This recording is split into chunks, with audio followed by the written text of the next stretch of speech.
Tusanyukira okuzaala abaana.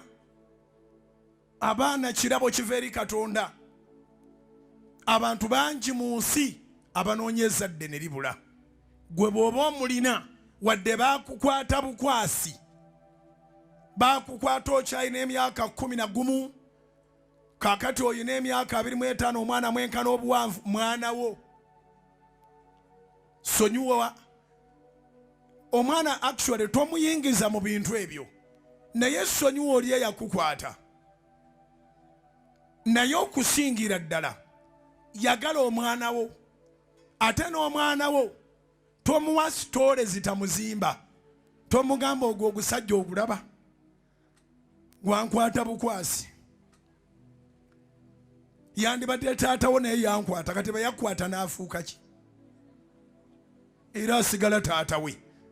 Kati ebyabakukwata bakukola batya? Ebyo tonyumya.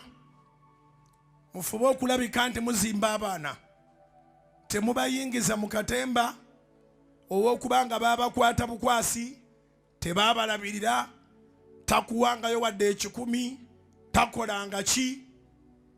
Mwazaala mwana, omwana mukkirize abeere ne taata era abeere ne maama. Bw'abaakoye bya piikinze era nnyamba omubuulirire, omugambe mwana wange eby'abantu abakulu bibeera by'abantu bakulu. Simanyi yakunyumiziza lutalo lwange ne taatawo, naye ebyo byaffe. Actually tobiyingirangamu kubanga gwe weetaaga omukisa gwa maama n'omukisa gwa taata. Abasajja mugaane abaana okuyingira mu ntalo zammwe, ate n'abakyala mugaane abaana okuyingira mu ntalo zammwe. Are we together? Tuli wamu? Kubanga abaana abo babeetaaga.